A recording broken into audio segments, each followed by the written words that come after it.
Louvado seja o nome do Senhor Jesus. Nós agora vamos ministrar a palavra de Deus.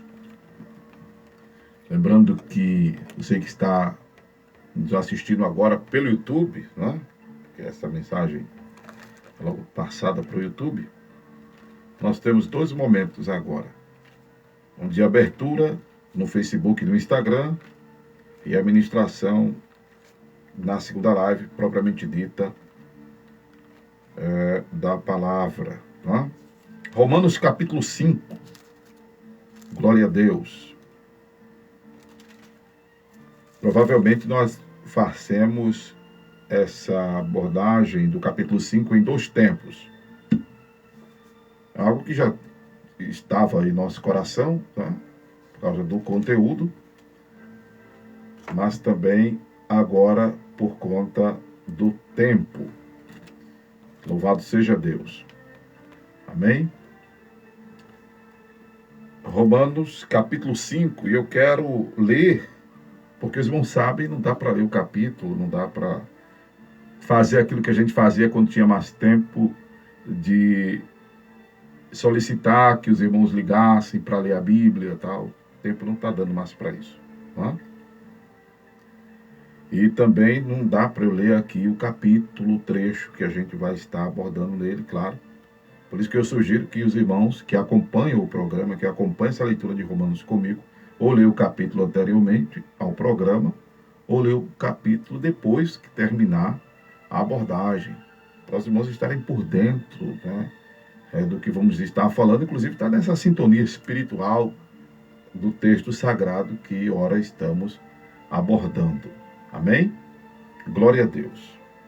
Lembrando que a live de interação é a primeira, mas isso não impede de os irmãos deixarem aqui no Instagram seu comentário, no Facebook seu comentário e no YouTube também o seu comentário, sua curtida, seu compartilhamento, sua like, né? Seu ok, seu arroba no Instagram, sua like no YouTube. E compartilhar esse link para seus contatos no WhatsApp e nas redes sociais dos irmãos. Eu não sou monetizado, nossas plataformas não são monetizadas. E a ideia é que a visão, a mensagem, a palavra de Deus chegue para muita gente. A ideia é esta, é evangelística, é missionária. Amém? Glória a Jesus. Romanos capítulo 5, versículo 1. Sendo, pois, justificados pela fé, temos paz com Deus por nosso Senhor Jesus Cristo. Glória a Deus. Nós vamos focar nisso aqui, porque é algo glorioso quando você lê na direção de Deus, do Espírito Santo ligado, né? E quando você lê o restante do capítulo, e se lembra do contexto remoto, né, que é tudo que vem antes do capítulo 5, coisa que a gente, inclusive, já tratou aqui, você é arrebatado espiritualmente ou transportado espiritualmente para uma dimensão do divino que, eu confesso aos irmãos, é algo indescritível. Né? Então, vem comigo para Romanos capítulo 5 e pensar aqui em ter paz com Deus, meu Jesus amado. Eu me lembro que tem uma expressão bíblica que diz que a paz de Deus excede a todo entendimento, ou seja, a paz de Deus, ela existe mesmo em meio à guerra, mesmo em meio situações conflitantes que Paulo até cita aqui, como, por exemplo, tribulação. Tribulação é o ápice de qualquer situação conflitante. Por isso que tem a grande tribulação, que é o pior de tudo.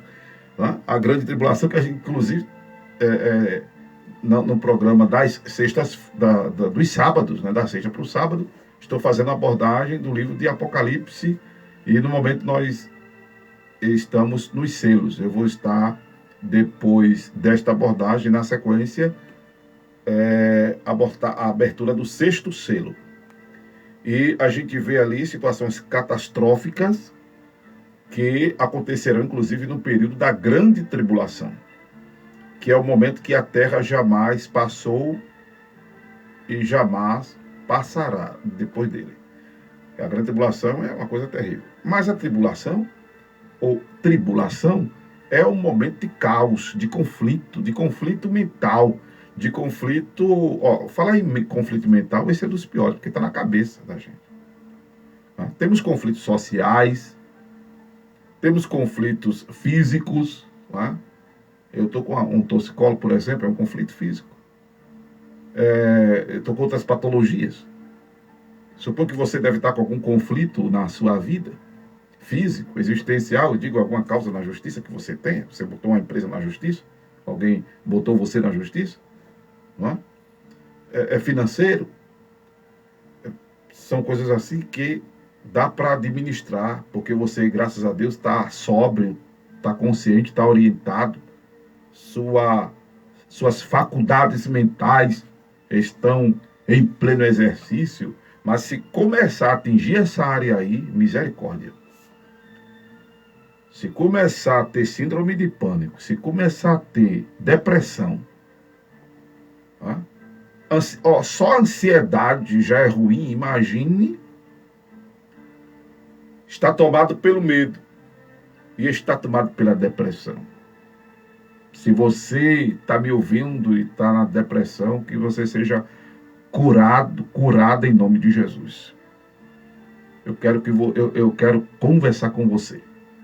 Além de pastor, que já atendia como pastor, inclusive, as pessoas, por telefone ou presencialmente, se fosse o caso. Agora, como nós estamos também como estudante de psicologia, quero também ajudar você como profissional dessa área em formação. Tá? Louvado seja Deus. E tribulação é esse conflito existencial em todos os aspectos que nos circuncida na vida. A grande tribulação. Que aqui Paulo fala de tribulação, que é algo que nós, passando por ela, ele diz que ela produz paciência. Eu nem adiantar isso aqui, mas na direção do Espírito, na inspiração, já estamos lá. Por quê? Ter paz com Deus, num momento desse, não é para todo mundo, não. Ter paz com Deus, num momento desse, para tribulação, produzir paciência, só com Deus na vida. Aleluia. Só que antes o texto diz que somos justificados pela fé. Sendo, pois, justificados pela fé, e eu expliquei essa justificação pela fé na abordagem do capítulo 4 de Romanos, a fé que foi imputada a Abraão, não por causa da lei, mas por causa da fé, porque Abraão, que se torna inclusive o pai da fé, ele resolve responder a Deus, mesmo sem lei, mesmo sem regras, mas pela revelação de Deus a ele, ao dizer-lhe, sai da tua terra e da tua parentela e vai para a terra que te mostrarei. E Abraão, nem coxinha em 2 pensamentos, ele está obedecendo a Deus. Claro, havia reflexo em Abraão do ser moral que é Deus, porque em todo ser humano há isso. Só que Abraão, ele estava aculturado, educado, criado no meio de um povo politeísta. Lá em Josué capítulo 4 diz isso. Mas quando Deus o chamou, ele obedece a Deus. E é claro que a partir de Abraão, normas, regras começam a ser estabelecidas nessa relação do humano com o divino. E aí é quando acontece a circuncisão. e depois Deus dá a lei a Moisés, a lei escrita, detalhes pormenores da moralidade divina, dos princípios divinos, dos valores divinos, que não foram abolidos no Novo Testamento, porque esta palavra, que lá no Salmo 119 tem como sinônimo lei, regra, norma, doutrina, princípio, mandamento, juízo, no Novo Testamento, a sua forma adjetiva no grego são boas novas. A sua forma substantiva é evangelho, e evangelho significa norma, regra, doutrina. Mas Abraão não foi justificado por ser obediente. Expliquei isso. E que o fato dele não ter sido justificado por obediência, porque não tinha lei, não configura pretexto para quem quer andar na leviandade, no mundanismo, na carnalidade. Como alguns acham que falar de obediência nos dias de hoje é legalismo. Não, não é. Porque Paulo até diz em 2 Tessalonicenses, capítulo 1, que quem não for obediente ao evangelho de Jesus, por castigo, padecerá eterna perdição. Então, anda tudo isso junto na Escritura Sagrada. Só que a justificação de Abraão, que foi pela fé, é pontuada exatamente porque ele não tem nada de físico, ele não tem nada palpável, ele não tem nada de concreto. E fé, o escritor aos Hebreus define como o firme fundamento das coisas que se esperam e a prova das coisas que se não veem. Louvado seja o nome do Senhor Jesus.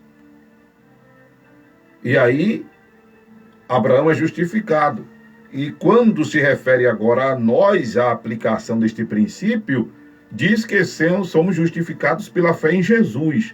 Ou seja, cremos, confiamos, e a partir dessa credibilidade, dessa confiança, nós passamos a ter uma relação com Ele, mesmo sem vê-lo. Jesus disse aos discípulos: bem-aventurados sois vós que verdes.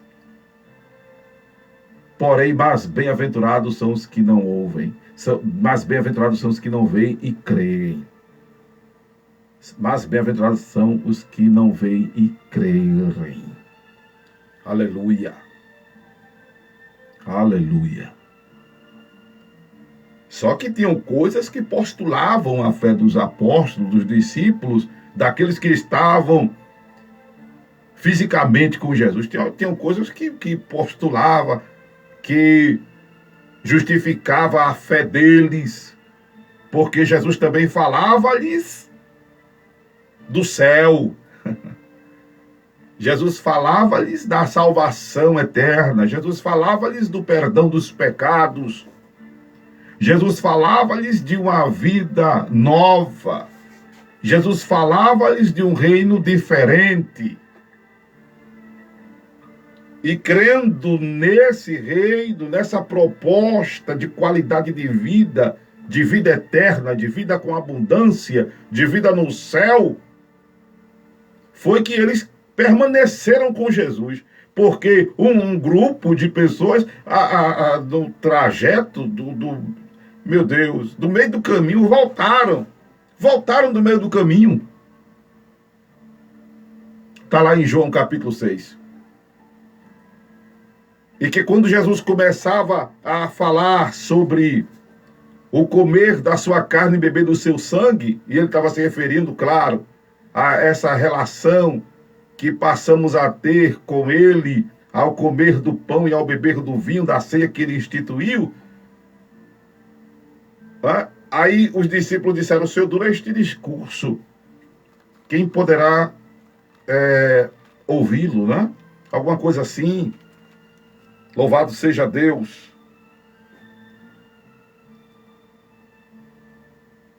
E aí, quem poderá ouvir, versículo 60 do capítulo 6 de João. E aí que mais adiante, a palavra de Deus nos diz no versículo 66, que muitos dos discípulos tornaram para trás e já não andavam com ele. E aí Jesus diz aos 11, quereis vós, diz aos 12, eu que já tirei Judas do caminho. Jesus diz aos 12, quereis vós também retirar-vos? Ao que respondeu Pedro, Senhor, para quem? Não é para onde, é para quem iremos nós? Tu tens as palavras da vida eterna. Aleluia. Então haviam coisas que postulavam a fé dos discípulos. Não era só o fato de ter... você diz... Era fácil para os discípulos, pastor, ficarem firme e forte com Jesus, porque eles tinham Jesus ali de carne e osso. Eles viram milagres. Eles viram multiplicação de pães e peixes. Eles viram água transformada em vinho. Eles viram mortos ressuscitarem. Eles viram cegos de nascença verem, enfim. Sim, mas tem coisas que postulavam a fé dos discípulos, como acabei de lhes dizer. A esperança, o perdão dos pecados, o céu, o novo reino. O que justifica a fé deles. Porque a fé é o firme fundamento de coisas que não se vê. Aleluia. E aí a relação com este ser, que para nós é abstrato, mas é real, é verdadeiro, é operante, é perceptível, tem hora que até se torna sensitível, porque a gente passa a senti-lo. Glória a Jesus. Essa resposta à sua revelação, porque há muitas dúvidas de pessoas que dizem, mas a Bíblia foi escrita por homens. Certo, vamos lá, deixa a Bíblia de lado. E o que tem no coração, e o que vem na tua mente? Que, segundo a anatomia de Jesus, o coração está na cabeça. A anatomia bíblica, o coração está na cabeça. Porque, de fato, com ela que nós pensamos. Não é? Sim, a palavra de Deus, mas foi deixado escrito também para nós.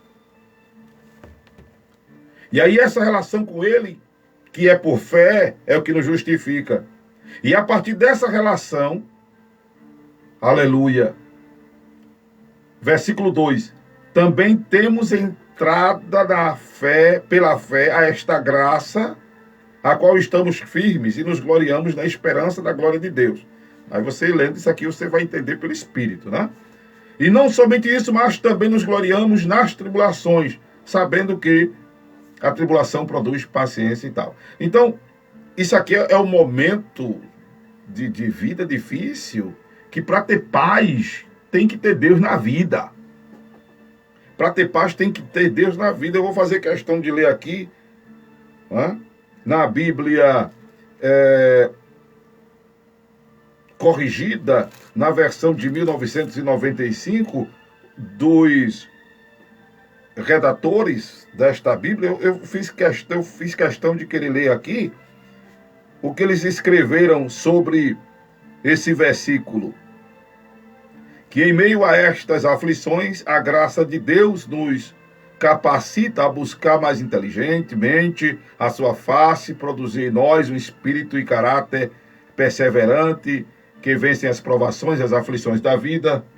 A tribulação, ao invés de nos levar ao desespero, e a desesperança produz a paciência produz experiência, e a experiência resulta numa esperança madura que não decepciona. Olha, para isso aqui tem que ter Deus na vida. Aleluia. E aí, lendo isso aqui, antes, claro, de fazer esta abordagem, eu recebi em meu espírito exatamente isso aqui para dizer a você, entre tantas coisas que já foram ditas e que vamos dizer, né? Que essa paz em Deus por Jesus Cristo, aleluia, faz com que nós, uma vez passando por adversidades, não é? Busquemos a Deus. Claro que não devemos buscar a Deus só por causa das lutas, das provações. Uma vez eu disse que, refutando, né, uma fala de alguém, quando disse assim, ó, crente só presta na prova para buscar Deus. Que qualidade de crente é esse? Isso é um crente interesseiro. A gente tem que buscar Deus em todo tempo, diz a palavra. Tem que buscar Deus incondicionalmente. Agora é fato. Quando a gente está no aperto, quando a gente está na dificuldade, é natural que a gente busque a Deus. A solução só vem dele. E aí é buscando a Deus que a gente passa a ter equilíbrio, ter sobriedade para encarar a situação problema.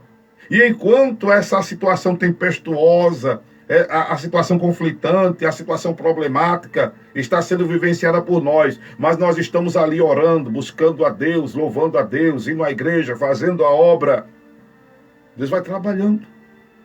E aí, é claro, é por isso que vem a paciência, porque a gente aprende a esperar em Deus. Se tu estás impaciente, ora que tu vai aprender a ter paciência. Não se tem paciência lendo qualquer coisa. Não se tem paciência fazendo coach. Não se tem paciência metido 24 horas ou mais tempo em Instagram, em TikTok, em Facebook ou em qualquer rede social. Não se tem paciência assim, não. Se tem paciência orando. Aleluia. E é aí que você... Porque tem horas que os problemas não se resolvem. Aí você fica, sabe, sempre intrigado e questionando, mas está orando, está buscando a Deus, você vai fluindo, paciência. E nessa paciência você vai começando a aprender com as adversidades. Porque as adversidades servem para que nós também, a gente aprende que elas nos ensinam. Mas para isso tem que ter paz com Deus, tem que estar em comunhão com Deus. E aí dessa paciência vai fluindo a experiência, porque tudo serve de lição. E aí a experiência gera esperança. Aleluia. É um processo, irmãos, que é vivível. Aprende isso aí. É um processo que é vivível. Ou seja, você tem que viver isso, você tem que passar por isso. E aí você aprende sobre o amor de Deus. O amor de Deus que transcende as circunstâncias da vida da gente. E quando eu reli aqui Romanos 5, verso 8, porque Deus prova o seu amor para conosco em que Cristo morreu por nós, sendo nós ainda pecadores, eu me lembro que em outro momento Deus nos deu entendimento para dizer a pessoas que vivem aferindo o amor de Deus, porque uma oração não foi respondida como gostaria que fosse, porque as coisas não estão como gostariam que fosse, porque os resultados de uma prova, de uma entrevista, não foram como gostaria que fosse, porque o casamento não deu certo, porque o investimento não deu certo, porque sofreu algum dano, sofreu alguma perda, aí fica, Deus não me ama, Deus não para de aferir o amor de Deus pelas adversidades e pelas circunstâncias e pelas negativas da vida, para de aferir o amor de Deus por isso, porque Deus já provou o seu amor dele por nós, quando Cristo Jesus morreu por nós, sendo nós pecadores. E na outra abordagem, na segunda parte de Romanos 5, eu vou tratar desse assunto, sobre a nossa herança pecaminosa recessiva. Vou falar sobre isso. Porque isso é muito profundo. Como é que o pecado de Adão atingiu a nós todos? Que é o que trata ainda Romanos 5. Se, não é, o dom de Deus não alcança também automaticamente todos, indistintamente de se converterem. Não. Para o amor salvífico ser alcançado, é necessário que se converta. Eu vou explicar isso na segunda abordagem do capítulo 5 de Romanos. Então, para terminar quero dizer a você isso. Não fique aferindo o amor de Deus por momentos ruins e por coisas ruins que acontecem em sua vida, porque Deus ama você. Olhe para mim, você do Instagram. Deus ama você. Eu vou até falar com o meu produtor para ele pegar esses trechozinhos assim, separar e colocar lá no Instagram da Rede Cristã. Vou fazer vídeos curtos aí para o Instagram mesmo. Você que está me ouvindo, à luz de Romanos capítulo 5, versículo 8. Não viva aferindo o amor de Deus por você, por causa das circunstâncias, das adversidades de sua vida. Deus já provou o amor dele por nós, quando Cristo Jesus morreu por nós, pecadores. Amém? Louvado seja o nome do Senhor Jesus. Louvado seja Deus.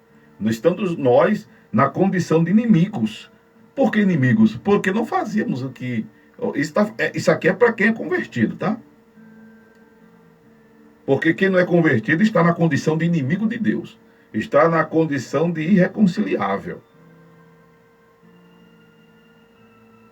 E Deus mesmo assim ama. Eu quero dizer que Deus ama você que não é convertido. Deus ama você que não é convertido. Agora é necessário que você se converta. Que você procure adequar sua vida aos princípios e aos valores do divino.